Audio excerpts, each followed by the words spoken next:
ICC world cup 2023 के बाद अब पाकिस्तान टीम का कौन होगा नया कप्तान? क्या कप्तान बदलना चाहिए या बाबर आजम को ही कप्तान रहना चाहिए? यहाँ पर दो तबके खड़े हो चुके हैं। एक तबका कहता है कि बाबर आजम को कैप्टन रहना चाहिए, दूसरा तबका कहता है कि बाबर आजम को हटाओ, नया कप्तान लाओ, नया सिस्टम लाओ, नई चीज लाओ और बाबर आजम को हटाकर उनको ऐसा इंडिविजुअल परफॉर्म कराने के लिए ये जरूरी है कि उनके ऊपर से जो कप्तानी का बोझ है वो हटाया जाए। दोनों का पॉइंट क्या है? पॉइंट मेन है, दोनों का वैलिड पॉइंट है। दोनों का पॉइंट क्या है वो आपके साथ रखेंगे, आपके सामने रखेंगे। सबसे पहले बात करते हैं जो तबका कहता है कि बाबर आजम को कैप्टनसी से हटा देना चाहिए। वो कहते हैं कि उस तबके का जो पॉइंट है जिसमें मोहम्मद आमिर है, जिसमें इमाद वसीम है, जिसमें काफी सारे एक्स क्रिकेटर्स हैं, उनका जो पॉइंट है वो ये है कि आपने पिछला 3 साल उनको देख लिया, बाबर आजम ने बैक टू बैक एक ही गलतियां नजरअंदाज करते रहे, यानी वो एक ही गलतियां बैक टू बैक करते रहे। एशिया कप में देख लिया हमने, 2021 के वर्ल्ड कप में देख लिया, 2022 के वर्ल्ड कप में देख लिया, 2022 के आपका जो एशिया कप हो उसमें देख लिया, और खास तौर पर इस ओडीआई 50 ओवर के वर्ल्ड कप में आपको देख लिया। कप्तानी में वो कहते हैं कि इसको हटाकर ऐसा इंडिविजुअल जब आप परफॉर्म करेगा तो ये इसको दुनिया देखेगी, ये वर्ल्ड क्लास बैटर है, उसकी इंडिविजुअल परफॉर्मेंस पर कोई उंगली नहीं उठा रहा।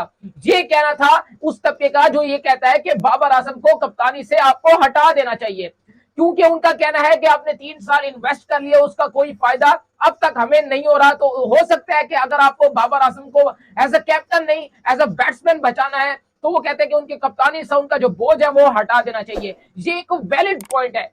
अब जो दूसरा तबका है जिसमें रमीज राजा आते हैं, जिसमें जो नोमान एजाज है वो आते हैं, और काफी सारे जो इसमें एक्स क्रिकेटर्स हैं वो भी आते हैं, जिसमें वसीम अकरम भी है। वसीम अकरम ने तो यहां तक कहा है कि उन्होंने कहा कप्तानी से हटाना सोल्यूशन नहीं है, बल्कि उसका माइंडसेट चेंज करना ये सोल्यूशन है। आप देखें इंग्लैंड के जो बटलर्स हैं वो कप्तानी से उनको नहीं हटाया गया, हालांकि इंग्लैंड को बबूजल किया है इस वर्ल्ड कप में। अफगानिस्तान ने काफी ज्यादा टीम ने जो है उनको बबूजल किया है, उनकी जो पूरी क्रिकेट का जो सिस्टम है उसको डिस्ट्रॉय करके रख दिया इस वर्ल्ड कप के अंदर उसकी बुरी परफॉर्मेंस पर। लेकिन उनके जो चीफ सेलेक्टर है और वहां का जो बोर्ड का सिस्टम है उन्होंने बटलर को कैप्टनसी से नहीं हटाया, बल्कि उसका अब माइंडसेट चेंज करेंगे, उसको जो सिस्टम है वो बदल कर देंगे, उसको बताएंगे कि आपकी जो 2016 के बाद आपकी क्रिकेट बदली थी, 2019 के अंदर जिस तरह से आप वर्ल्ड कप जीते थे, 2022 के अंदर जिस तरह से आपने T20 में चैंपियन बनाया था, वो एग्रेशन वो चीज आपने 2024 के वर्ल्ड कप में 2025 की चैंपियंस ट्रॉफी में लेकर चलनी है।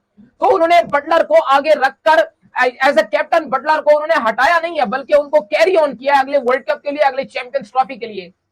तो ये जो तबका है ये इस चीज की एग्जांपल देता है, और ये कहता है, जिसमें रमीज राजा का खास तौर पर कहना था कि बाबर आजम जो है इस वक्त फ्रस्ट्रेटेड है, और वो जरूरी नहीं है कि एक प्लेयर के ऊपर आपने इतना इन्वेस्ट कर रखा है, एक सिस्टम आपका ठीक नहीं है। वो कहते हैं कि सिस्टम को वो ब्लेम ठहराते हैं कि पीसीबी में नंबर ऑफ चेयरमैन तब्दील होते रहे, किसी को कुछ पता नहीं है कि मैं जो इस टाइम के लिए आ रहा हूं मैं कितना मेरे पास टेन्योर है। ये कहते हैं कि पूरा का पूरा जो सिस्टम है वो खराब है, वो सिस्टम को ब्लेम ठहराते हैं, यानी पीसीबी के सिस्टम को। नंबर ऑफ कोचेस वो कहते हैं आप पिछले जो 3 साल है उसमें चेंज होते रहे। आप देखें कभी क्या आता है, कभी साउथ अफ्रीका के कोचेस आते हैं, कभी मिकी आर्थर आते हैं, कभी जो है वो मोहम्मद यूसुफ आ जाते हैं, कभी मुश्ताक अहमद, कभी यूनिस खान आ जाते हैं, कभी मिसबाउल हक आ जाते हैं। तो वो कहते हैं कि आपको सिस्टम बेहतर करने की जरूरत है, आपको सिस्टम के अंदर कंसिस्टेंसी बरकरार रखने की जो है वो जरूरत है। तो ये भी एक वैलिड पॉइंट है, जिसको समझना, जिसको सुनना ये बेहद जरूरी है, और जिसको देखना और जिसको कंसीडर करना ये भी एक वैलिड पॉइंट है कि यार एक कैप्टन के ऊपर आपने अगर 3 साल, नोमान एजाज ने कहा है कि एक कैप्टन के ऊपर अगर आपने 3 साल इन्वेस्ट किए हैं और इस वक्त आप अगर जाकर उसको हटाते हैं उस कैप्टन को, तो फिर ये एक आप मतलब पिछले जो 3 साल की क्रिकेट है उसको आप माइनस कर रहे हैं। अब जो भी कप्तान आएगा वो फिर से ग्रूम करेगा, वो फिर से सीखेगा, फिर आपके 2 से 3 साल वो लेगा, एंड देन जाकर कोई कामयाबी की तरफ आप सोच सकते हैं। अदरवाइज ऐसा नहीं है कि कोई आपके पास कोई इमरान खान जैसा कैप्टन पड़ा हुआ है, कोई बड़े बड़े आपके पास कैप्टन पड़े हैं, कोई यूनिस खान जैसा कैप्टन पड़ा हुआ है, जिसने हमें जो सरफराज जैसा, ठीक है वो कहते हैं टेस्ट के अंदर आपको बदल देना चाहिए कैप्टन, लेकिन व्हाइट बॉल के अंदर वो कहते हैं कि अभी स्टिल आपको बाबर आजम के साथ कैरी ऑन करना चाहिए। एक तबके का ये पॉइंट है।